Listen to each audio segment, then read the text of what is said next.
전문가 네 분 모시고 정치 현안 짚어봅니다. 네, 장제원 전 새누리당 의원, 박상원 공간과 미디어 연구소장, 홍영림 조선일보 여론조사 팀장, 양지열 변호사 나오셨습니다. 안녕하세요. 안녕하세요. 장 의원님, 갑자기 오영식 최고위원이 그만뒀어요. 이유가 뭐예요? 아니, 그 야당이 참 대단한 것 같아요. 이 조문정국 끝나자마자 단 하루도 여유를 안 주고 이렇게 최고위원 사퇴해버리고 또 뭐 18명 성명 발표한다 그러고 이런 상황이잖아요. 네. 근데 이제 이걸 보게 되면 어쨌든 주승용 최고위원이나 유승희 최고위원이 함께 사퇴를 한다 그러면은 최고위원의 법적인 논란을 떠나가지고 정치적으로 새정치연합의 지도부가 와야 됐다는 얘기를 할 수 있잖아요. 저는 이 부분에 대해서 문재인 대표가 좀 이해가 안 되는 부분이 5일이라는 시간이 어떻게 보면 조문정국 동안은 상당히 내용에 있는 새정치연합으로서는 이게 어떻게 보면 천금 같은 시간이었거든요. 이 시간 동안 자신이 뭐 감기가 걸려서 치과를 했는지 모르겠지만 이 시간 동안 전체적인 안철수 의원이나 비주류 의원을 만나가지고 내용을 잠재우고 갔다 그러면은 이런 상황이 벌어지지 않을 텐데 이 기간 동안 제가 볼 때는 아무것도 안 했다는 얘기 아닙니까? 그냥 안철수 의원이 어떻게 할 것이냐, 시간 벌었다. 뭐 이렇게 좀 손 놓고 기다리다 보니까 이제 조문정국이 끝나자마자 바로 오영식 의원이 이제 한 거 아닙니까? 근데 이 오영식 최고위원 사태가 뭘 의미하냐면은 안철수 의원이 사실상 문안박 연대를 받아들이기 힘든 상황이 왔다. 왜냐하면 최고위원회 안철수 의원이 문안박 연대를 허락하더라도 당 지도부, 정식 지도부 최고위원회가 이걸 받아들이지 않는 상황에서 안철수는 어떻게 이 부분을 수락을 하겠습니까? 두 번째는 지금 이 문안박 연대를 두고 비주류와 주류가 서로 비주류는 들어가면 안 된다. 주류는 들어와라. 이렇게 서로 성명전을 하고 있는데 그렇다면 안철수 의원이 만약에 문안박연대를 허락을 하고 들어갔을 경우에는 비주류에 대한 배신이거든요.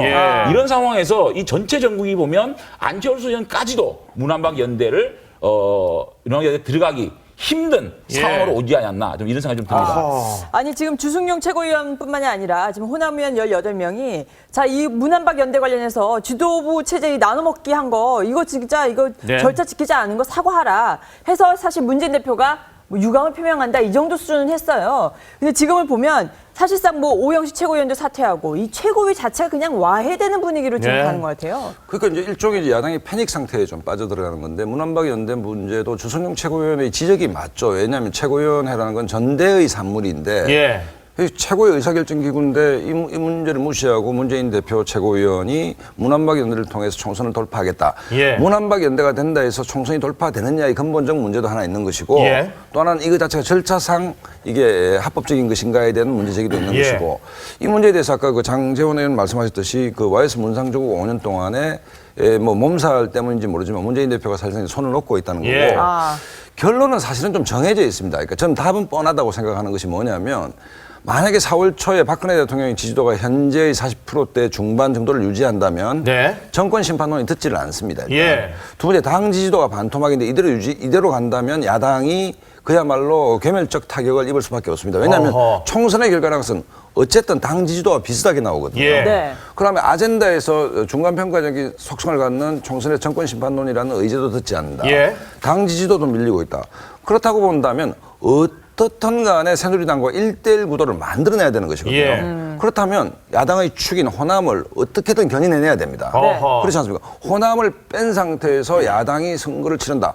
호남은 그렇다 치더라도 호남은 어차피 새누리당이 될 가능성이 없으니까 수도권의 호남 분들을 어떻게 할 것인가의 문제가 또 남는 것이죠. 그렇기 때문에 어쨌든 호남을 견인해야 되는 것이고 호남을 견인한 다음에 정의당과의 1대1, 그러니까 연합공천을 통해 1대1, 그러니까 새누리당과 1대1로 맞서는 구도를 만들어내지 못한다면 대통령 지지도, 정당 지지도에서 반추해 봤을 때 선거를 치를 수가 없는 것 아닙니까? 아니 근데 지금 호남 의원들이 무슨 말 하냐면 문안박 연대 호남도 없고 이제는 립서비스조차도 없다. 그러니까 호남을 어떻게 호남 민심을 어떻게 보듬을 것이냐인데 이 주제에서 문안박 연대는 대안이 될 수 없는 것이죠. 두 번째는 혁신 문제인데 문재인 대표는 안철수 의원이 혁신 얘기를 계속하고 있습니다. 그런데 우리 국민들은 그 혁신의 내용이 뭔지를 모릅니다. 그 혁신은 간단합니다.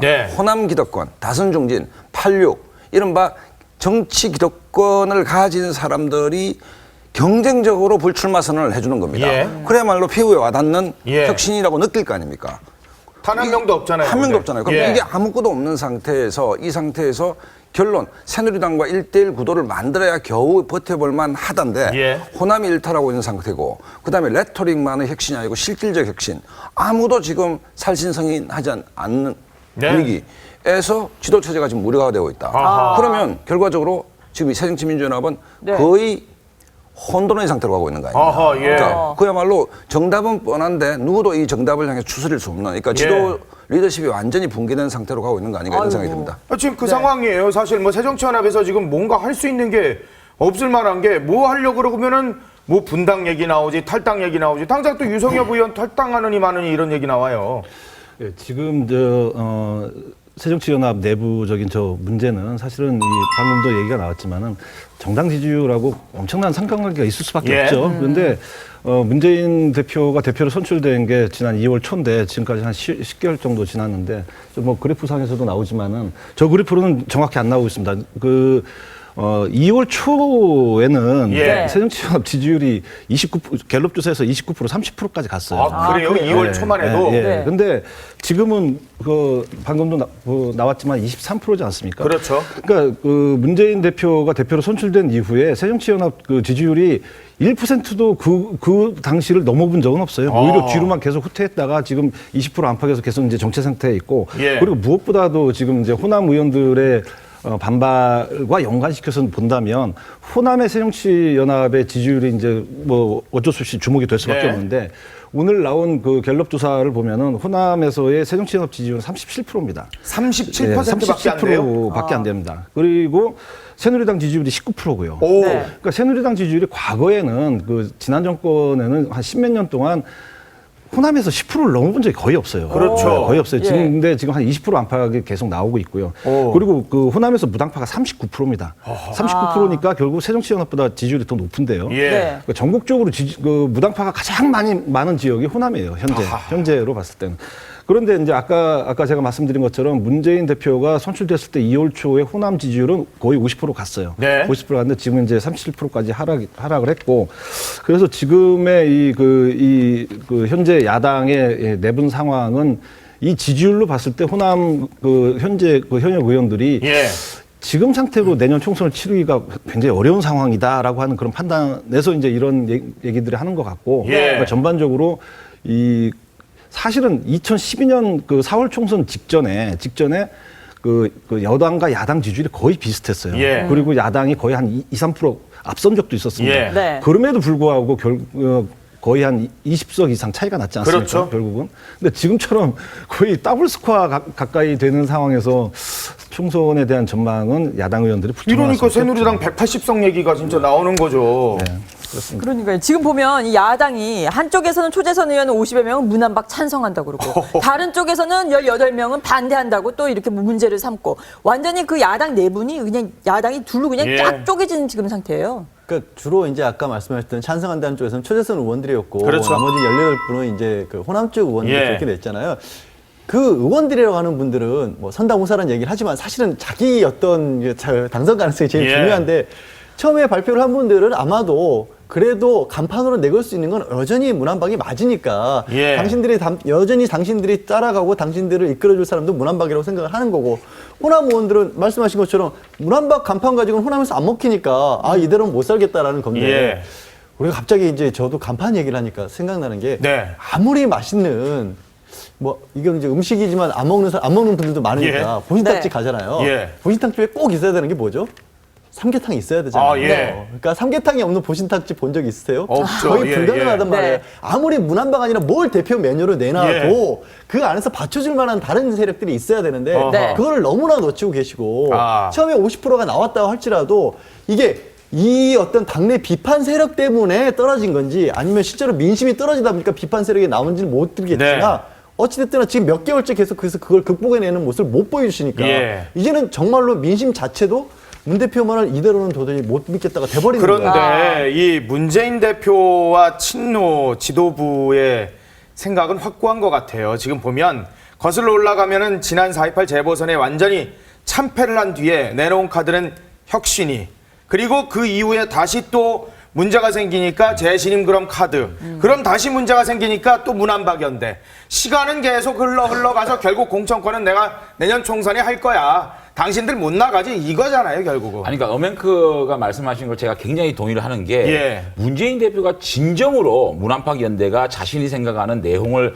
해결할 수 있는 유일한 방법이라 그러면은 이분이 왜 이렇게 있습니까? 5일 동안 무슨 뭐 그 YS의 효자론, 뭐 나쁜 아들론, 유산만 뭐 이게 택하는 사람들 아니면 또 대통령의 립서비스 발언 이런 것만 공격을 했지. 네. 당 내분을 수습하기 위해서 만약에 문재인 대표가 진실로 안철수 의원이 문안박연대로 들어오는 것이 새정치연합의 살길이라고 생각했다면 네. 5일 내내 안철수 의원과 머리를 맞댔어야 되는 거 아닙니까? 그런데 이런 상황이 되니까 이제 안철수 의원이 문안박연대에 들어온다고 한들 네. 이 효과가 과연 내홍을 잠재울 수 있는 카드겠느냐까지 회의가 될 수밖에 없는 거예요. 자, 예. 어떤 방식으로 하자는 겁니까? 안철수 의원이 오케이 갑시다라고 했을 때 최고위원들이 반대하면 어떻게 당 지도부를 만듭니까? 안 만들 수가 없는 거 만들어지죠. 아니겠어요? 예. 그다음에 중요한 거는 주류 비주류 의원들이 오늘 18그 얘기 들어보면 문안박연대가 이 최선의 방법이 아니라는 얘기 아닙니까? 네. 그럼 비주류는 안철수 의원이 문안박연대에 들어가더라도 이것을 인정하지 않겠다는 얘기 아닙니까? 예. 그럼 비주류를 다시 어떻게 봉합을 시킵니까? 이런 모든 걸 봤을 때는 안철수 의원이 이미 이 선택이 새정치연합의 내용을 잠재울 수 있는 카드가 아닌 걸로 네. 바뀐 상황이다. 예. 이렇게 보는 쪽입니다. 결국은 지금 칼자루는 안철수 의원에게 지금 잡혀 있는데 사실 모레 입장을 발표할 계획이에요. 네. 그래서 이러면 오늘 문재인 대표와 안철수 의원이 전격 회동에 나설 수 있다. 이런 이제 뒤늦지만 이런 전망까지 나오는데 어떻게 보세요? 안철수 지금 실제 손을 의원이 잡을까요? 안 질문을 의원이? 했죠. 총선 승리를 위한 방법이 뭡니까? 이대로 가서 이길 수 있습니까? 라고 끊임없이 질문했습니다. 그러면 안철수 의원이 문안박연대에 들어가겠다 하면 이걸로 선거의 그 승부를 반전시킬 수 있다라는 논리를 만들어야 될 거 아닙니까? 네. 있습니까? 없죠. 저는 사실 생각이 안 없죠. 나요. 왜냐면 그 다음에 지난번에 그러니까 이게 뭐 정치를 떠나서 한 사람과 협상을 한번 해보면 거기서 우리가 대인다고 그러죠. 예. 단일화 협상 때 한번 겪어본 적이 있지 지난 않습니까? 대선 때. 된통당했지 네. 않습니까? 예. 근데 다시 한번 친노가 나를 불쏘시개로 쓰구나 예. 했을 때 과연 응할까? 뭐 여러 번 철수했다지만 저는 이번에는 안철수 의원이 응하지 않을 가능성이 높다. 왜냐하면 문안박연대로서 위기가 한 번에 극복이 되면서 새누리당과 1대1 구도를 만들 수 있다면 예. 하겠죠.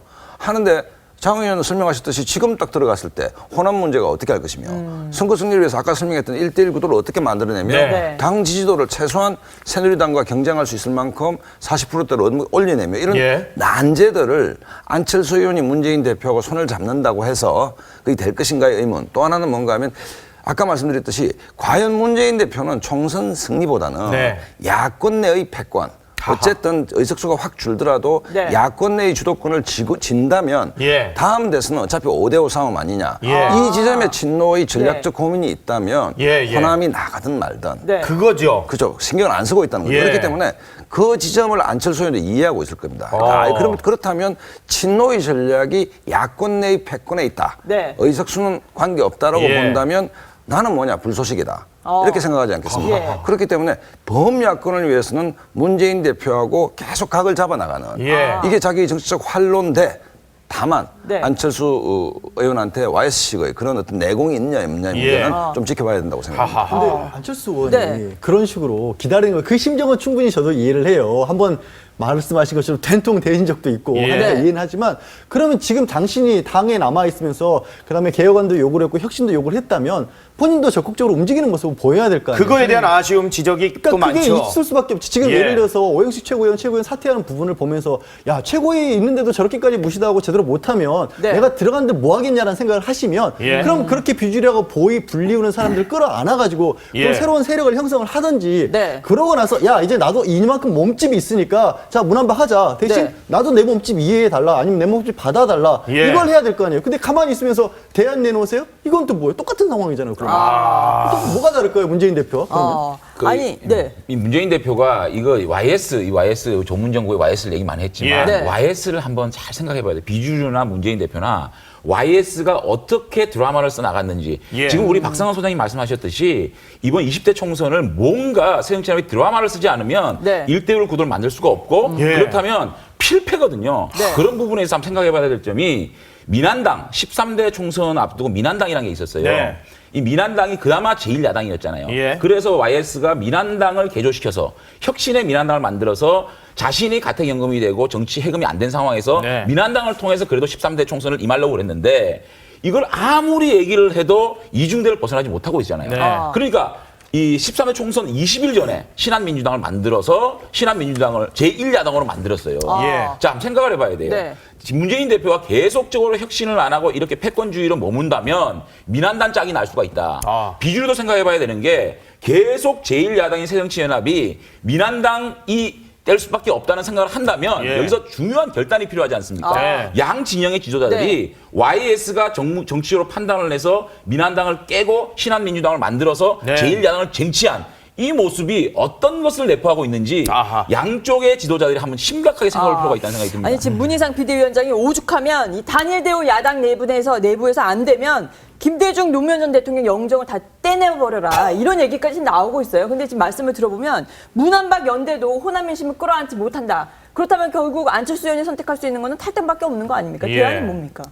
그 안철수 의원 입장에서는 사실 결정하기가 쉽지 않을 거예요. 뭐 지금까지 뭐 모든 그 정치 입문한 이후에 모든 사안에 대해서 이제 안철수 의원이 아주 고뇌하는 모습을 많이 보였지만 사실 이 사안에 대해서 어저께 그 여론조사 나온 걸 보면 문한박 연대에 대한 그 전 국민에서의 그 찬반을 보면은 긍정평가가 35%밖에 안 나오고 부정평가가 42%입니다. 그럼 모르겠다가 25%. 그러니까 어떤 하나의 이 사안에 대해서 뭐 찬성과 반대가 과반수가 나오는 건 아닌데 근데 안철수 지지자로만 이렇게 떼어서 보니까 50대 50이에요. 긍정 부정요? 네, 안철수 지지자는요? 네, 찬성이. 그럼 진짜 골치 아프겠네, 진짜. 어렵겠죠. 그러니까 뭐 당연히 문 대표 지지층은 82%가 찬성을 하고 박원순 시장 지지층은 63%가 찬성을 합니다. 근데 안철수 지지층은 50%예요. 그러니까, 아직까지 한 상태네요. 그러니까 이제 아마 안철수 의원 주변에 이제 측근들도 아마 의견이 좀 갈리는 측면이 있을 거고. 근데 지금 뭐 여러 얘기가 나왔지만은 과연 이걸 깨고 나갈 수 있는 사안인지 아닌지. 근데 지지난주에 그 한 신문에서 여론조사를 한 걸 보면 새정치연합 지지층만 놓고선 전국에 700명을 놓고 조사를 해봤더니 문 대표로는 총선이 어렵다라는 견해가 60%로 과반수였고 하지만 문 대표의 사퇴 요구에 대해서 사퇴하면 안 된다가 66%였습니다. 그것도 완전 엇갈리는군요. 그러니까 이제 결국은 뭐냐면 문재인만으로는 안 되지만 문재인을 버려서도 안 된다라고 하는 게 새정치연합 지지층의 생각이에요. 그리고 그러니까 안철수 의원 지지층도 마찬가지로 이제 이 양분되어 있는 상황이에요.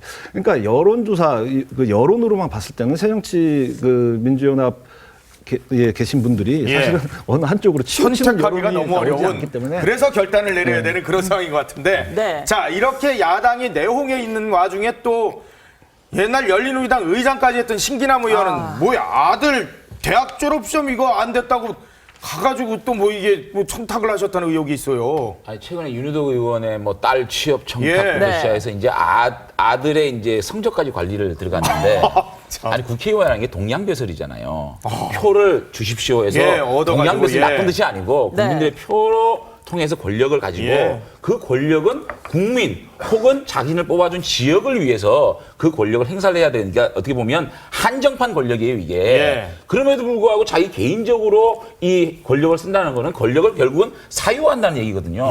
국민들이 권력의 사유화를 제일 싫어하지 않습니까? 더더군다나 천신정이 누굽니까? 어떻게 보면 야권에 어떻게 보면 남원정이 그러니까 이 새누리당의 남원정이 있으면 이 야권에는 천신정이 있잖아요. 그렇죠. 이 천신정 중에 한 명 신기남 의원이 이렇게 국회의원을 다선을 하면서 이렇게 자신의 아들에게 어떤 권력을 쓰는 모습을 볼 때 우리 국민들이 야권을 어떻게 생각했냐 하나 하고 자 지금 천신정의 모습을 보시다. 한 명은 탈당해가지고 신당한다 그러죠.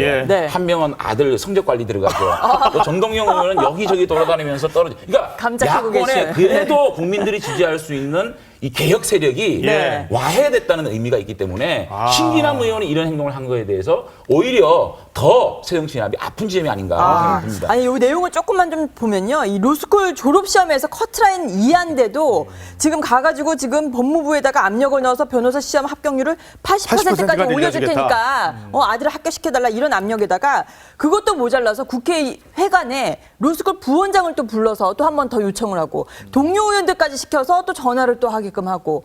자, 이거는 명백하게 압력 행사 아닙니까? 물론 신기남 의원은 이게 아버지의 심정으로 그냥 약간 상담만 했을 뿐이다 이렇게 얘기를 했어요. 이거는 아버지의 심정이 아니라요. 아빠 심정이죠. 아빠니까 그 초등학생들이나 아빠가 찾아가지 어디 아버지가 학교를 찾아갑니까? 아니 그럼 계급장 떼고 그렇게 얘기를 해야지 국회의원으로서 그럼 그리고 되나? 이제 본인은 모르겠습니다. 의혹 단계잖아요. 확인은 안 되고 본인은 이제 어떻게 말씀을 하시냐면 상담하러 간 거다 학부모로서. 네. 그런데 다른 데도 아니고 로스쿨이잖아요. 그리고 신기남 의원 본인이 법조인이시잖아요. 그렇죠. 그냥 집안 내 상담으로 끝났을 문제예요.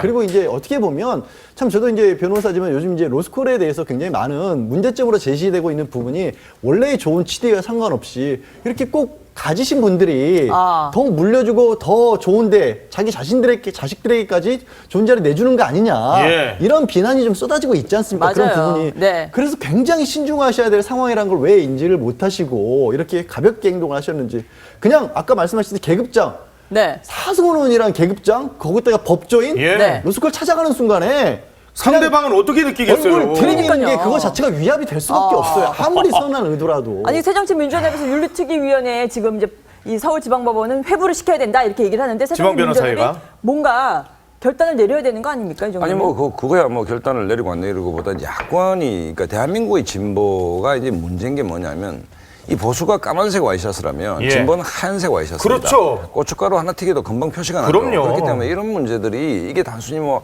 신기남 의원의 가족과 본인 개인 문제보다 야권의 도덕성에 치명상을 주는 거거든요. 이게. 그러니까 뭐 매일 뭐 상대를 향해서는 굉장히 날선 비판을 서슴지 않다가 그렇죠. 본인들 정작 문제, 가족 문제에서 이렇게 처신한다는 것은 상식적으로 진짜 좀 이해 안 되고 치명적 해당행위죠, 사실은. 그다음에 이 사람이 갖고 있는 그 모랄리티 자체가 도덕성 자체가 뭐 자식 키우는데 다 큰 자식이 졸업시험 떨어졌다고 해서 뭐 로스쿨 정원 문제까지 운운을 했다라고 한다면 글쎄요, 이게 과연 그 야당 중진 의원으로서의 기본적인 도덕성과 사고 판단 능력에 대해서 문제가 되는 것이고 단순히 아까 말씀드렸듯이 이게 개인 문제를 떠나서 그렇지 않아도 새정치민주연합이 어렵지 않습니까 지금? 그렇죠. 어려운데 지금 뭐 당이 이런 문제 지난번에 전 국민들이 이해를 못했던 게 한명수 총리 수감될 때도 뭐 백합을 주고 그 문제가 마치 양심일수 80년대에 뭐 반독재 운동할 때 그런 코스프레를 하고 있지 않습니까? 그런 부분들이